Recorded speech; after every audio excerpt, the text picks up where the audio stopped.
What's going on, y'all? Bud Elliott here of the Nolecast, and glad to be back. Been busy with a lot of cool stuff we have coming up, maybe some in-person events. More details on that soon to come. Solo show today, probably a little 40, 45-minute shot. Try to get you guys out of here before the weekend starts. You can enjoy it. And yeah, it'll be a good time. And then a combo show with Graham. What night are we doing this? I think we're planning for Wednesday evening of next week, probably. So should be good. And then I'm going to go to OT7, which is the big overtime camp that should have most of the nation's top skill players in it next weekend there in Tampa. So if you guys are going to come out, come say hi and give a shout out. Speaking of shout outs, let's give one, of course, to Tarpon Cellars Winery. Tarpon Cellars, awesome spot. Make sure you guys get your wine there. Reds, whites, they really have it all. Been keeping like a little list on the phone and just going through it, the things I wanted to talk about on the show, things people had asked me about. That I was like, yeah, I could respond to that on Twitter, but I'd rather just kind of save it, for the show. Video game wise, it is awesome. There are several guys on the development team who are Noles, including Ben Hommiller, who I think some of y'all probably know, went to Lake Mary and then to Florida State. I think they gave FSU excellent treatment, and of course the school has to cooperate, and I think they did for sure. So Osceola in the game, Renegade in the game. It looks realistic.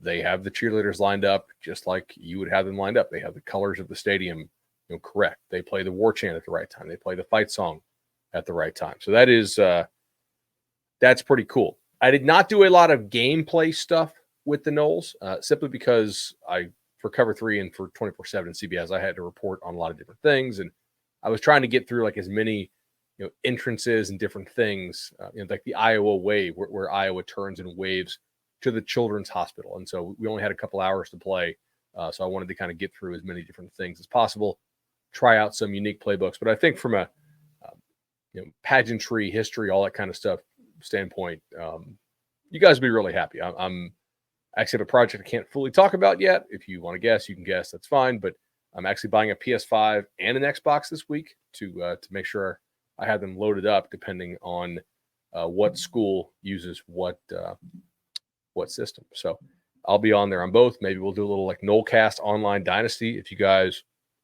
are into that thing. Also, I don't know if some of the ratings you guys have seen are going to be the final ratings. None of the teams that I played with stuck out as either good or bad relative to my preconceived notion of them.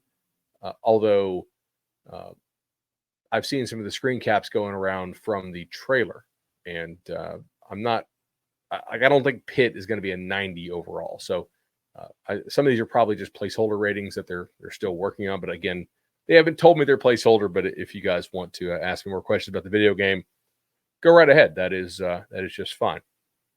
I did make the comment on Cover 3 that I was playing as Utah against Michigan State, and Childs, the quarterback there, who was DJ's backup / co, kind of as the year wore on, kind of co-quarterback of that team. That he was awesome, and some Michigan fans were pushing back, and I said, look, based on what everybody told me at Oregon State, like, DJ was going to get beaten out by Childs if they had both stayed at Oregon State this year. Which, look, that's not necessarily a negative commentary on DJU, right? I do think that he would have gotten beat out. Everybody I knew at Oregon State believes he would have got beat out. But also at Oregon, they took who? Dylan Gabriel, who, had he stayed at Oklahoma, I think gets beat out by Jackson Arnold, right? Who did Ohio State took?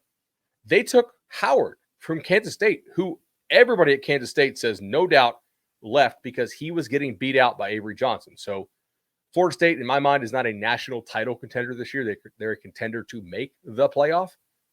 But people kind of took that real negative, and that's probably just myopia of fandom, right? Okay, like you're very FSU focused. I make not a throwaway comment, a comment that I believe in, but like not a comment that I thought people were going to just latch onto.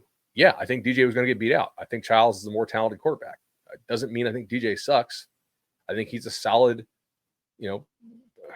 kind of what you're getting college quarterback that can help FSU in what is somewhere between a rebuild and a reload year, and help them to stay the course and make sure that they establish a nice high floor for this season. And if there's a problem with taking a quarterback that was most likely going to get beat out had they both stayed with the older guy and the younger guy, well, then Ohio State's got a problem too. And Oregon has a problem as well, and as do a couple more guys. Like, was Joe Milton NFL ready? Probably not. Guess what? If Joe Milton stays another year in Tennessee, he's the backup because it's Nico time in Tennessee. There are a lot of examples like this going around. So I wouldn't really, I wouldn't freak out about that. And unless you think like he's a top 5 quarterback or something in the country, and then you need to adjust your expectations down quite a bit, I think, obviously, because there's a huge track record that he's not that. And I don't think Florida State expects him, to be way better than he was. All right, next comment that I got some crap about on Twitter, which I guess I'll just go down these, was I said I think DJ had better surrounding cast at Oregon State than he does in Tallahassee. I actually don't think I'm crazy on this one either. And I asked some other guys on the FSU beat, and I don't think they'll say it, but they agreed. Oregon State, I think, unquestionably had better receivers, at least as far as proven commodities. Like one went to Texas and another one got drafted. I think that's better than what you're running out there right now. Oregon State clearly had a better tight end situation, in my opinion. Again, one got drafted, the other's pretty damn good. I don't think what you have in Tallahassee right now at the tight end position scares a lot of people. Running back, Oregon State had Damian Martinez, and their other guy is now in the NFL.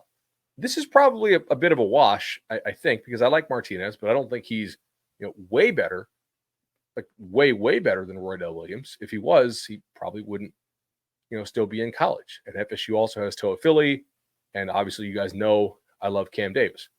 Offensive line, again, I think Oregon State's was better. They had several guys end up in the NFL. One's a pretty high draft pick. Another one transferred out, as a very highly regarded transfer. I don't think people understand like how damn good Oregon State personnel was this past year.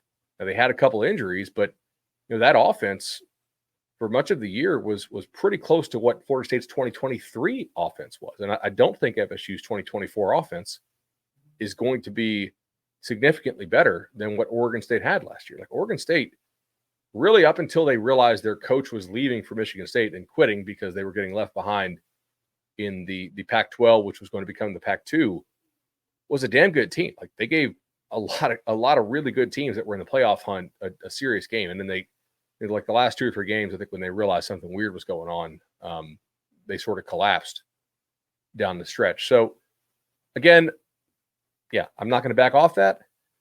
If FSU's offense this year is way better than Oregon State's was last year, I'll eat my words. But I don't think it will be. I mean, we'll have to see.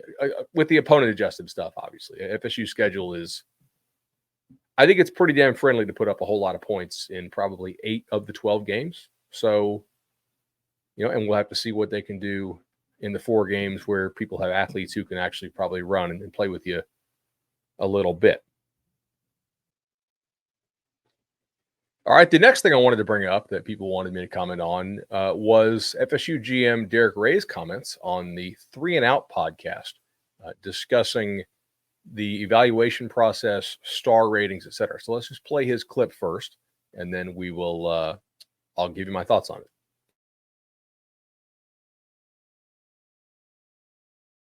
One thing our coaching staff and Coach Norvell do a phenomenal job of just trusting our own opinions. Coach actually talks about this all the time. No one is allowed in the evaluation process to bring up a kid's stars. And so when, if you talk to Coach about it, he's going to say, well, he's a 4-star. I don't want to hear it. I don't care. And so one thing our coaching staff and Coach Norvell do a phenomenal job.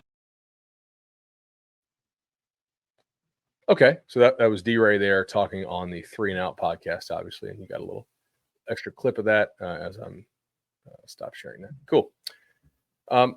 Honestly, I don't really have a problem with that. I think that every staff should do its own work, and I also think and know that every staff out there is going to reach out if they have a drastically different opinion about somebody than you do. Right? And say, wait a second. why do we internally think this kid is this? And the rest of the industry thinks that this kid is something else than we think he is. And maybe our coaching counterparts at Georgia and Alabama and LSU and Oregon and Ohio State, they all like this kid. Why do we not like this kid? Now, it may be that the Noles or whatever staff it is, because every staff says this, every staff actually does do this to a certain point. They use their own internal evaluations. Bringing up that he's rated highly elsewhere should not be a part of the initial evaluation process. However, as I said, it should be part of the cross-check process. You should try to use all available information, right? If I'm making my power ratings, I'm not going to look at anything else first. I'm going to make my own. And then I'm going to cross-check to see what everybody else has. I'm like, wait a second. Am I missing something here? Are my weightings correct? Has somebody found some new piece of information which would change my mind about a team positively or negatively, right? The same thing kind of works for the evaluation purposes. Okay, we think this kid is like an 86 or whatever scale you want to use internally. And then 24/7 Sports thinks the kid is a 92. And, okay, like maybe he had a bunch of recent offers after a camp that, we obviously get access to the data from, and so do all the colleges. Maybe one school, like Florida State, got the info first and had their analysts and their GAs go through it before a different school did. So they decided to offer, and that other school is going to say, wait a second, like, why did they just offer? Okay.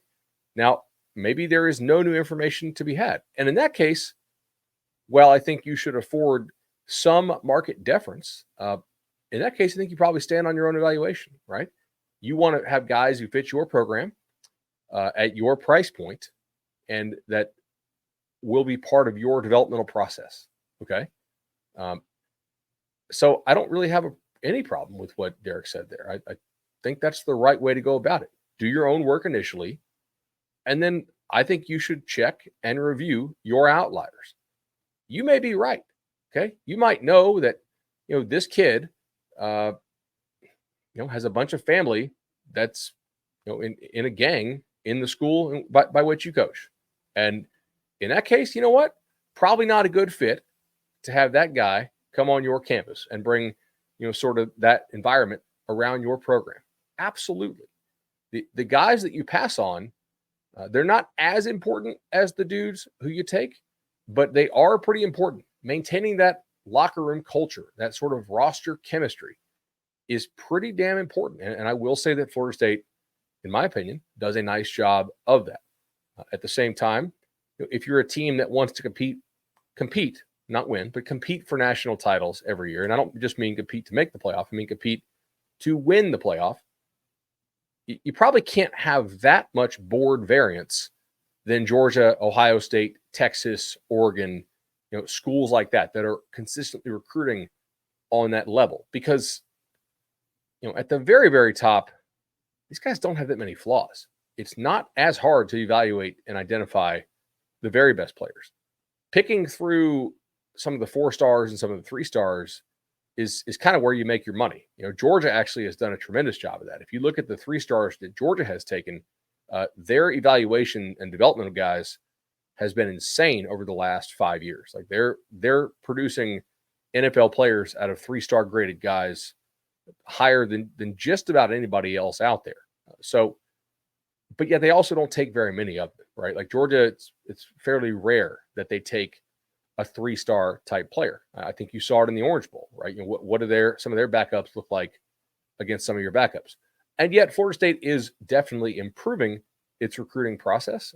They had their best class to date last year. I think it's fair to say, hey, are they going to have more momentum coming off a 13-0 year? I know they lost in the Orange Bowl, but I think everybody understands if none of your 10 draft picks play in the game, that things are going to have a materially different aspect. And it's probably better to focus on the 10 draft picks than it is to focus on the result of that game. And I think that there is a real chance, it's not a lock, but a real chance that this will be FSU's best class. So under Mike Norvell, which is what I think you would hope to see, progression there. Are they recruiting at that, like Georgia, Oregon, Texas, Ohio State type level? Not really. No, they're kind of in that maybe a tier down or a tier and a half down from that. Those are largely the teams that I think you want to be beating out for top prospects. And they evaluate well, they spend big, and they're trying to win it every single year. But no, I don't really have any thoughts on Derek Gray's comments. And look, guys, Norvell just got a new 8-year, $90 million extension. Clearly, he's doing a whole lot right. Like, I had him 6th overall in my coach rankings on CBS Sports. That's the highest that I had anybody in the ACC because I dropped Dabo Swinney pretty hard for refusing to use the transfer portal, which, again, I think you can be too heavy in the portal, but also 0 in the portal is clearly suboptimal process. When everyone around you competing for national titles is trying to build through high school and then fill their holes through the portal. And so I think Norvell's the best coach in the ACC. That doesn't mean most accomplished. I'm not an idiot. Clearly, I see that Dabo has 2 rings and nobody else in the league other than Mac Brown, 2 decades ago has one. But I don't think there's anybody in the league right now that I would take for this job other than Mike Norvell. So, look, his process got rewarded. I think Florida State, with their process, will be a consistent contender to win the conference. If you win the conference, you will go to the college ball playoff. What happens in a college ball playoff? We'll have to see. I don't know. All right, speaking of the college ball playoff, how will you do in there? What's your path to make it? Blah, blah, blah, blah, blah.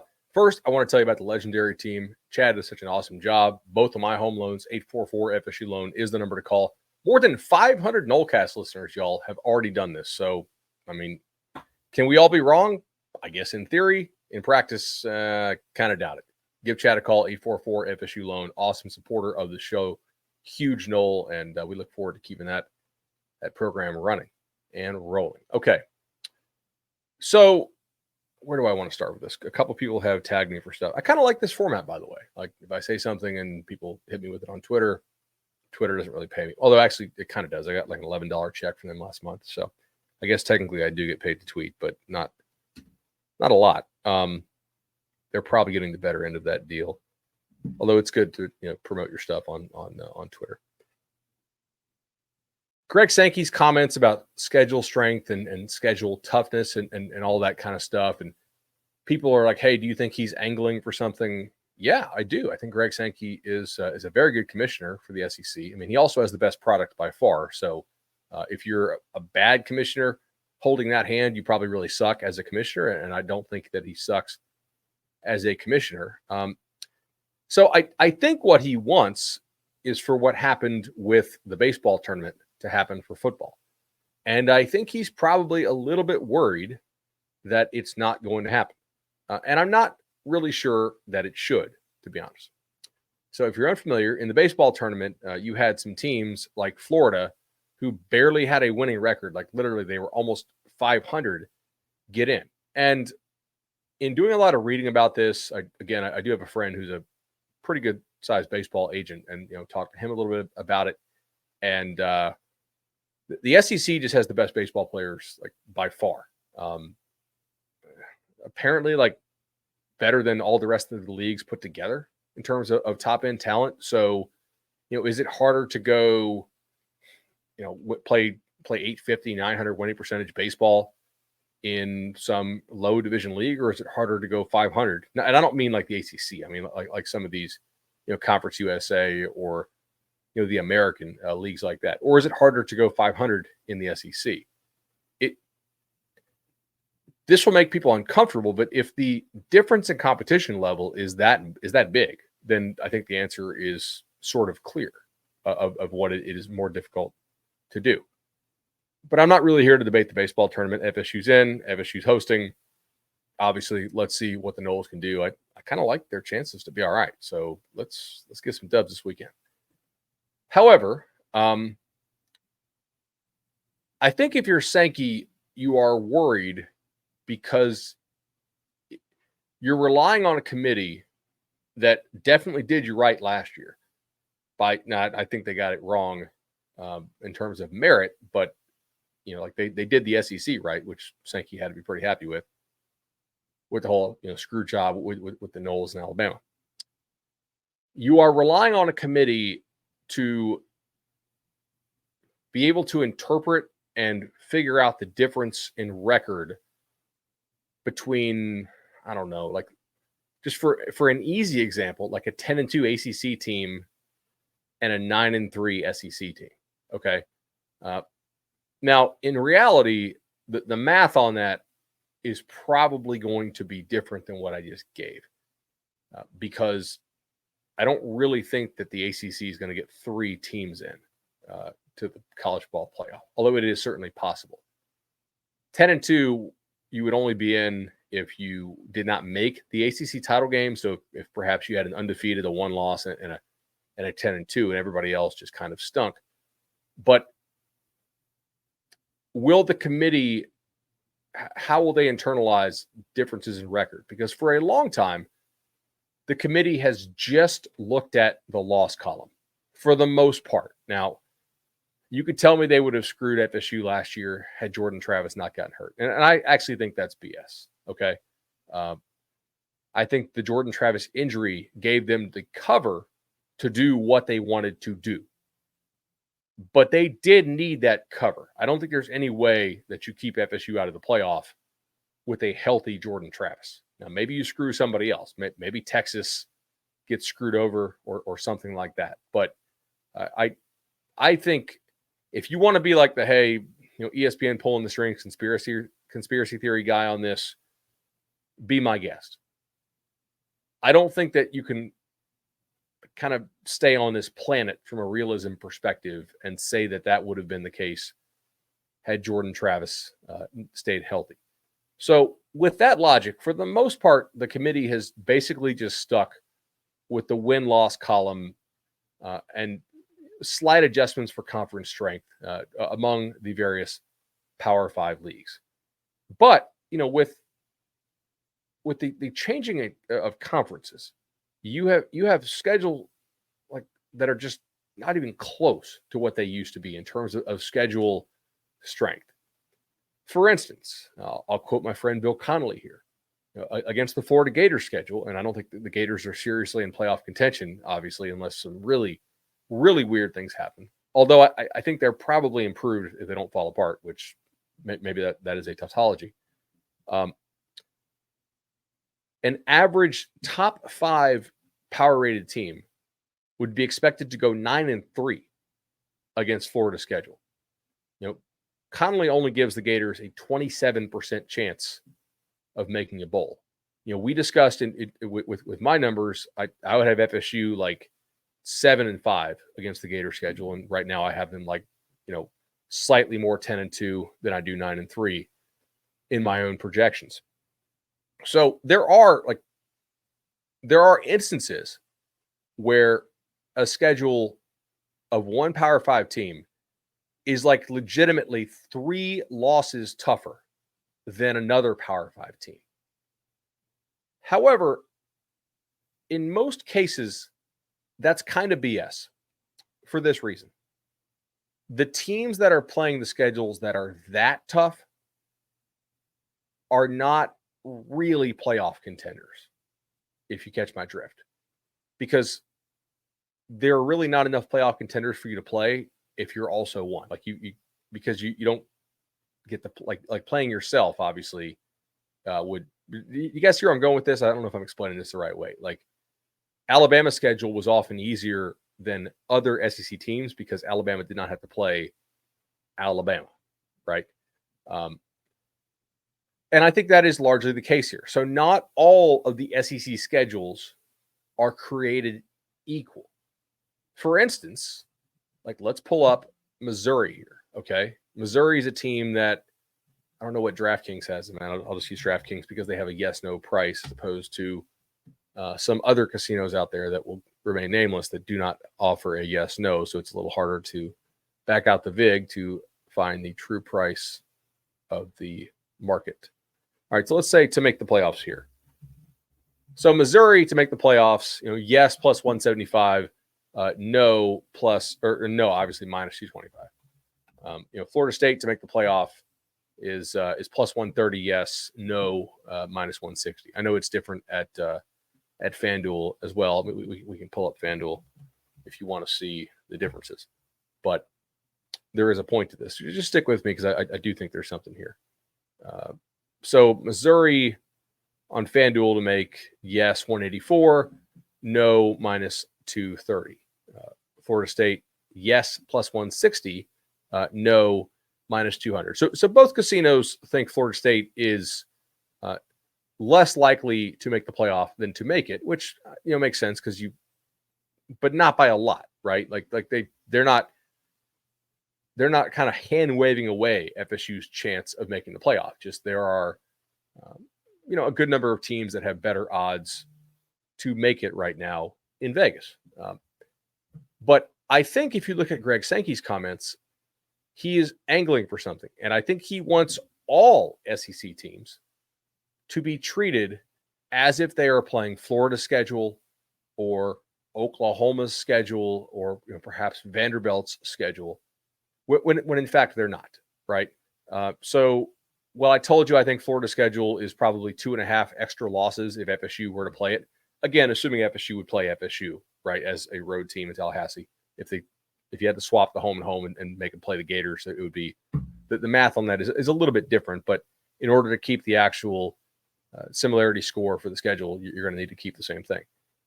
Missouri's schedule, though, is not that much harder than FSU's. I think it's harder, but it's not that much harder. So here we go. Murray State, Buffalo, Boston College, Vanderbilt, all at home. At A&M, at UMass, somehow. That's a little odd. Probably a 2-for-1 return trip type thing. Host Auburn, at Alabama, host Oklahoma, at South Carolina, at Mississippi State, and hosting Arkansas. So it's clearly harder. It's not 2.5 games harder, right? It's probably not even a full game harder.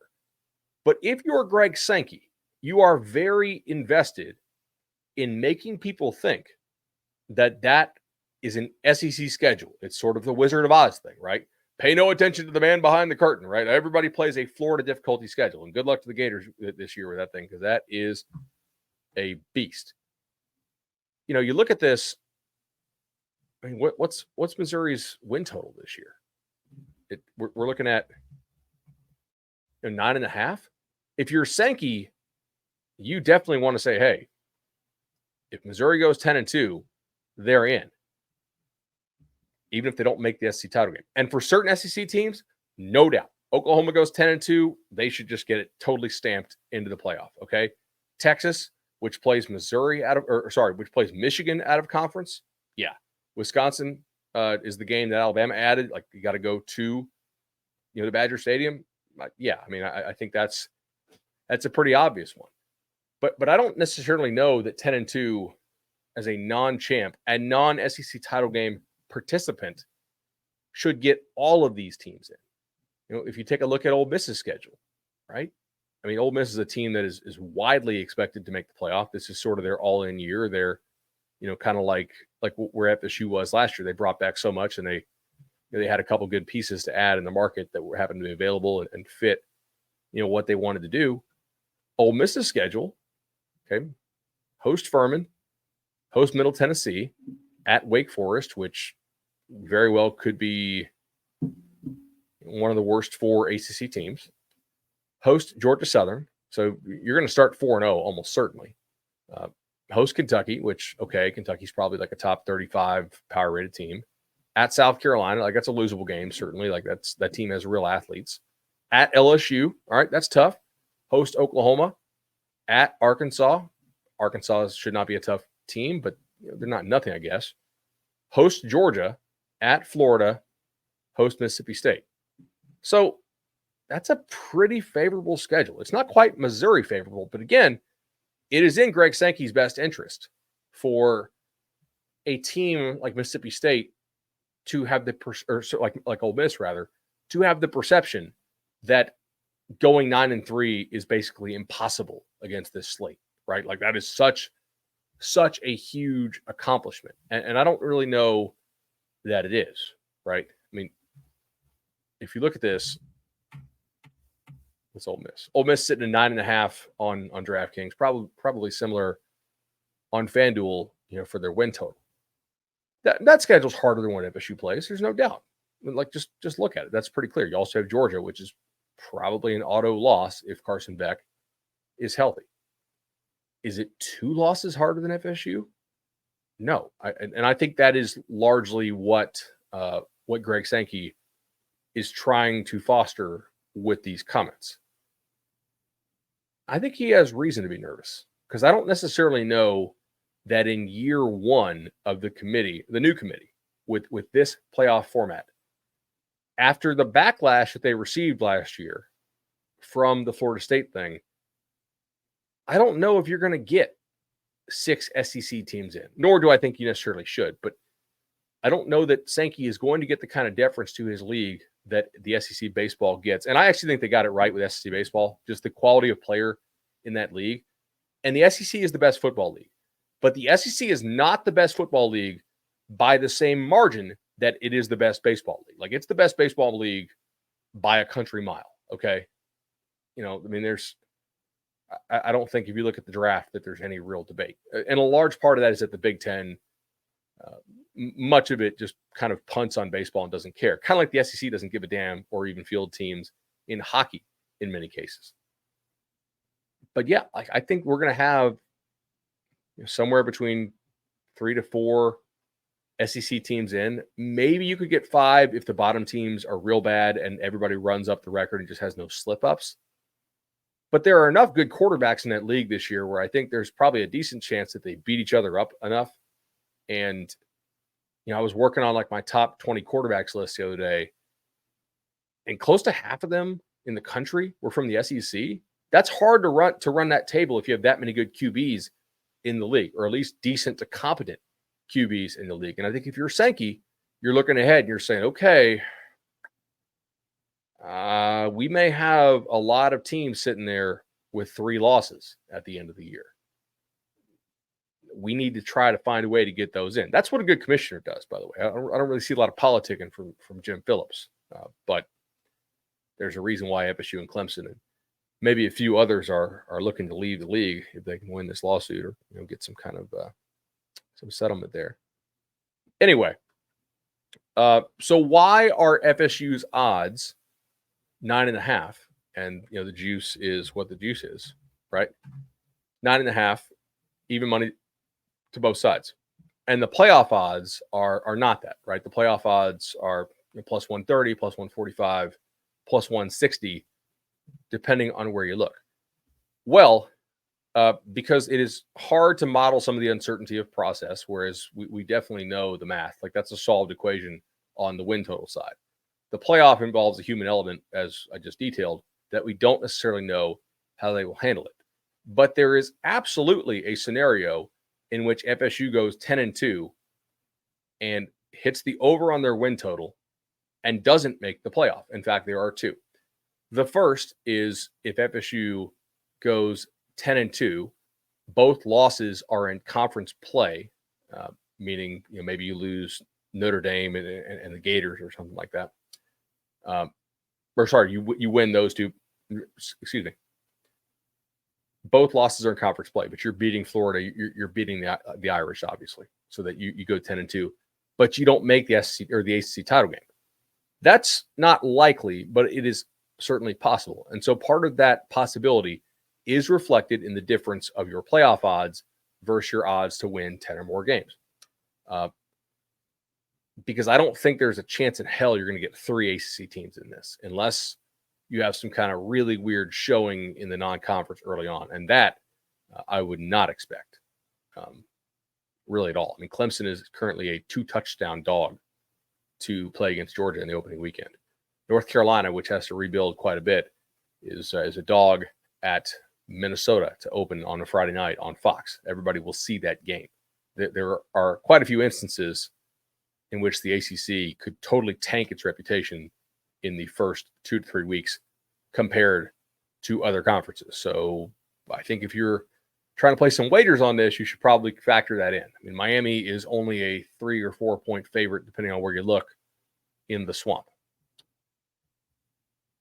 So 10-2 not making the ACC title game is a possibility, although I think it is somewhat slight. I mean, you do have some teams, Clemson, Miami, certainly, but also NC State and Virginia Tech at this point, who you'd have, and maybe Louisville, who you'd have to look at and say, yeah, they could certainly go 7-1 in the league. And against certain teams, you don't even have the opportunity for the tiebreaker because you don't actually play them head to head. Most notably, the Hokies, the Wolfpack, and the Cardinal. Which, by the way, is part of the reason why I'm so high on FSU's Florida this year, because, yes, you do play the top 2 teams, but you don't play teams 3, 4, and 5 of the league, or, 4, 5, 6, in my estimation. And obviously, I have FSU as one of the top 2. So the other thing here is, does an 11-3 ACC runner-up make the playoff? I don't know. I tend to think so because you went 11-2 to get to that point. But 3 losses for an ACC team compared to these other 2 leagues that are considerably tougher. And yes, I concur that the SEC is way tougher than the Big Ten right now. Maybe not every single year, but this year, probably. Would an 11-3 ACC non-champ that lost in the ACC title game, would they make it? I tend to think so, but I don't think it's a stone cold lock. The reason why I think it is pretty likely, though, is because these leagues want to keep making money off conference championship games. And if you are penalizing a team for making it, I think that's pretty tough, right? Going 11-2, you were just 11-1. That's a pretty nice record. That almost certainly gets you in if the season ends there. You're being penalized for being one of the best 2 teams in your league and playing an extra game. Although I will say playing that extra game will be an important factor against other leagues, because let's say you're the Noles, right? And you're sitting there at 11-1 and you go play either Clemson or Miami. And hypothetically, in this scenario, I'm not saying this will happen, but in this scenario, you lose that game.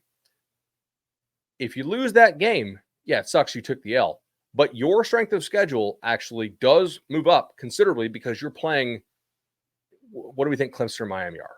Probably not like legit top 8 type teams, but top 10, top 20-ish. Adding an extra top 10 or top 20 game on, it does help your strength of schedule when that piece of paper with your resume gets slid in front of the committee. So that's why I think it's likely that you get in, because they want to preserve the importance of conference champions and conference championships and the money they make off that extra game from the TV networks. But again, we do have a human element there that is difficult to model. So I don't really necessarily know with 100% certainty of what would happen there. But that would be the comparison, right? 11-2 non-champ ACC team against probably 9-3 non-champ SEC team. Who goes? Might depend on the schedule. Greg Sankey, with his comments, clearly would hope that they just say, I got blinders on. I just the SEC. I don't say anything else. That's what you're going to want there.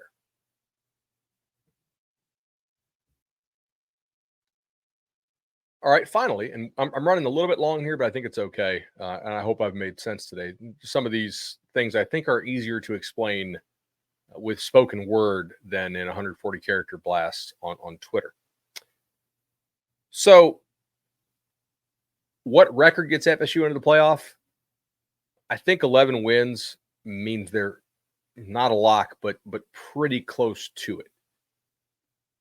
10 wins, I don't know, man. Like 10-3, I don't think you're in as a second ACC team, personally.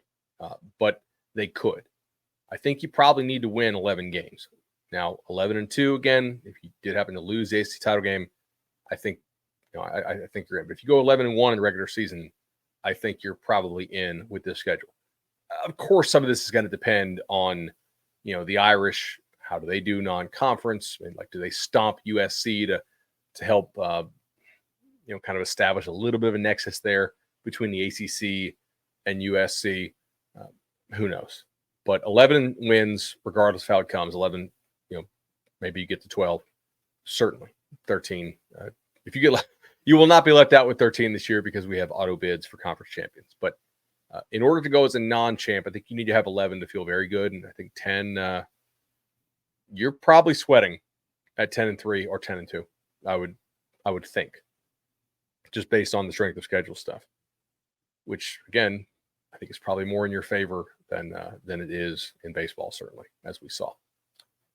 All right, I want to thank our friends at Congruity HR Solutions. Congruity does such an awesome job for us. Guys, make sure you click the link there in the show notes. Congruity, business needs, they have you totally covered. It'd be cool to discuss this next topic, by the way, at Charlie Park, but I had some people ask me, like, hey, you talk about premium positions a lot. Isn't that more of an NFL term? Are there premium positions in college? So, yeah, I think that's fair to discuss. And premium positions are a really important factor when you consider your recruiting plan. You're not just trying to necessarily stack as many stars as you can. You want to put the stars at the right spots that fit your program and your plan. And maybe I could have discussed this in segment 1, but I'm discussing it, now. But ultimately, quarterback, receiver, offensive tackle, defensive line, corner are your premium positions. Those are your sort of positions that are really hard to find, really hard to fill with elite guys. Premium positions, or rather non-premium positions. Tight end, obviously, especially out of high school. Running back, although we'll talk about it. Linebacker for the most part. And safety. And interior offensive line. Now, there are a couple differences here. And there are a lot of similarities. Quarterback is premium in both the NFL and college. I think that the replacement level at quarterback, if you have actual cash to play with, which FSU clearly does in the transfer portal market with NIL, the replacement level is, I think, fairly high, okay? But not elite. Yes, Caleb Williams was a transfer. Was he actually on the open market? No. He signed out of high school. Had his coach not left for another job, he would have never left Oklahoma, right? Spencer Rattler would have been told to hit the road, and Caleb Williams would have taken over for Oklahoma as the quarterback. But technically, you have to count him as a transfer for which the availability is there, I guess, in theory, although using common sense says good luck landing a Caleb Williams level player on the open market. But they do happen when a coach gets fired, as we saw with Jaden Daniels at LSU. It does happen. They are still premium out of high school. They're still premium in the portal. They are just as premium in both ways. They're not quite as premium, I think, as they are in the NFL, because in the NFL, it is so hard to run the ball. Like, you have got to be able to have a top level quarterback for the most part to win a title, unless you have a guy on a cost-controlled, rookie deal, which the window to have a cost-controlled rookie quarterback in college football that is that damn good with unlimited transfers is basically zero. So like that doesn't really apply. But they're both premium positions. I think you can argue that running back is a more premium position, not a premium position, but there is a more premium put on it relative to the total unimportance put on it in the NFL. And the NFL teams are like, yeah, these guys get ride hard and put away, right? Like they're going to use 3 or 4 of them. In college, you do see really, really good backs carry a team at times. Okay. Like, there are times when you'll see a guy take 40 carries in a game in college still. It happens.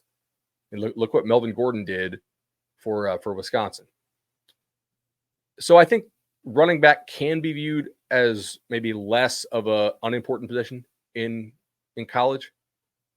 Tight end is definitely way less important in college than it is in the NFL. In the NFL, tight end is not a premium position, but if you do get like a super, super, super one, it can be a real difference maker. In college, basically never, right? Brock Bowers and not a whole lot else out there as far as like that level of college dominance. And the reason is because those guys just take so much longer to develop, and they're really, really hard to predict, that usually they're not even very good in the NFL until they're on their second contract. Like, it's the weird, very rough sport of football position where you're really not at your peak until like, 28 to 35-ish. Everybody else, because your speed peaks, is peaking earlier. Another key difference I would lay out here is receiver, okay? You do see NFL teams work with 3 good receivers, good but not great receivers, right? Like, they don't have a true number 1, but they have a nice balanced lineup of 3 guys. That does not work in college. Well, I shouldn't speak in absolutes. That rarely works in college because in college, your quarterbacks are just not as good as they are in the NFL. In the NFL, if you are open, most professional quarterbacks will find you. So if you have 3 guys who can kind of get open in the NFL, you can be dangerous. Like the Patriots did this with Tom Brady. They had Randy Moss for like, a year or 2, but for the most part, they never had superstar receivers. They had like 3 guys who were pretty good.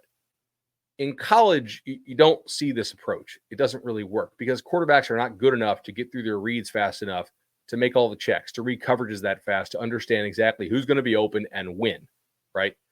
In college, the elite receiver, the Jeremiah Smith type, he is a more premium player, I think, than a super premium guy in the NFL, especially because of the difference in the hash marks, to where in college it can be tougher to take a guy away than it is in the NFL.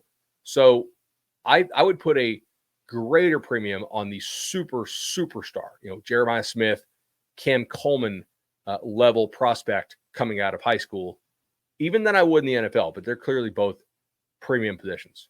Offensive tackle, I think, is equally premium. If you look at it, all the best tackles in the NFL were first-round picks. Basically just not no exception, but almost no exceptions.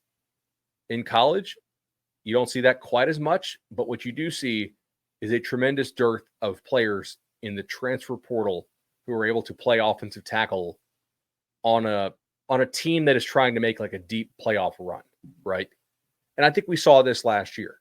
Jeremiah Byers is a nice player for FSU.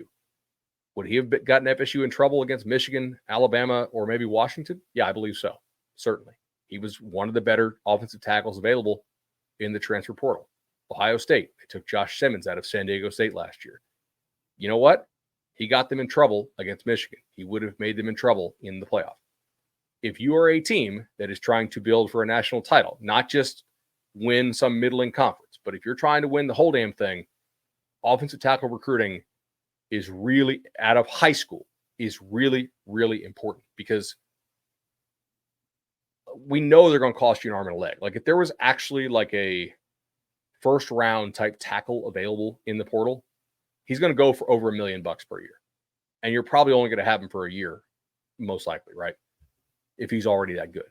So it's going to mess up your budget and just totally screw you on that front. But the other problem you have to contend with there of building out of the portal, as far as assessing the premium that you're willing to pay out of high school for guys, is what if there's just nobody available? You know what? That's not an anomaly. That is actually the case in many seasons where there's really 0 guys, 1 guy, maybe 2 for the entire country. Like, the market scarcity on these guys is pretty nuts. We actually saw this year with defensive tackle, which, by the way, if you saw the update today by Matt Zenitz on the Miami 24/7 Sports Board, it appears there may be some developing situation status with Simeon Barrow there at Miami. Timestamping this at 11:50 on a Friday. He might end up at Missouri. So the price on these guys gets driven way, way, way up, even if they're not necessarily, that good, because of market scarcity.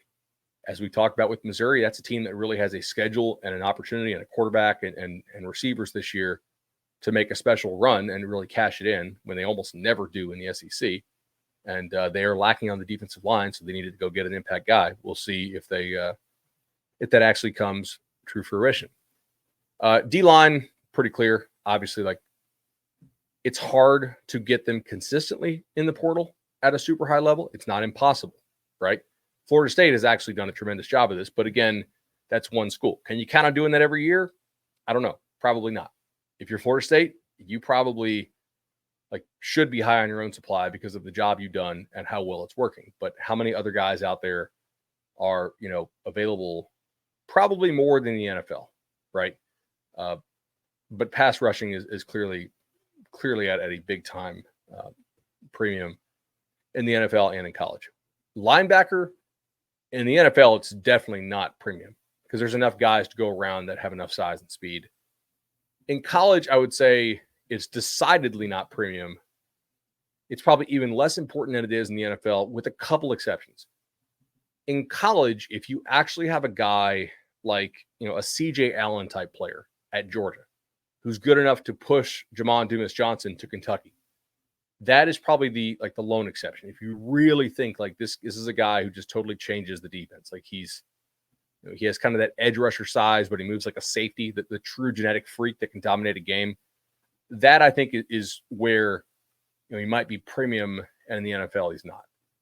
Safety, I would say much more premium in college actually, which is interesting. It doesn't mean it's a premium position, but in terms of finding good safeties in the portal, and this is kind of true for linebacker as well, it has been hard for teams to find linebackers and safeties in the portal who they really think can play at their level, right? And that's an interesting phenomenon to find.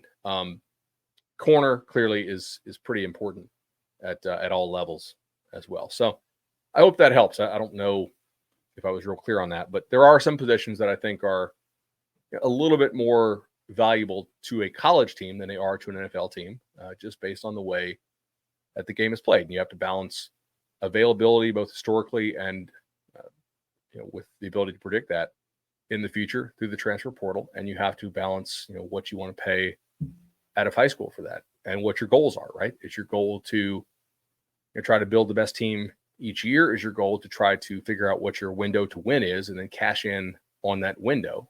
I've talked about that with Auburn. Like, I don't feel Auburn is all in this year in terms of the 2024 on-field product. I think that they are spending a lot in high school and will probably try to cash that in through the portal as their guys hit year 3, next year, much like maybe a team with a young quarterback. He hits year 3 looking really good, and now they're going to go and add the pieces around him to make a Super Bowl run. I think that's it. Let's see here. Video game, that decent confidence in FSU's recruiting, obviously, yes. That's pretty much all I have today, guys. I'll check my Twitter mentions here real quick, and then we'll. All right, yeah, I think that's pretty much it. 5 stars as always on iTunes. Like the video on YouTube if you guys would be so kind, and look forward to chopping it up with Graham on Wednesday. So I'll see y'all.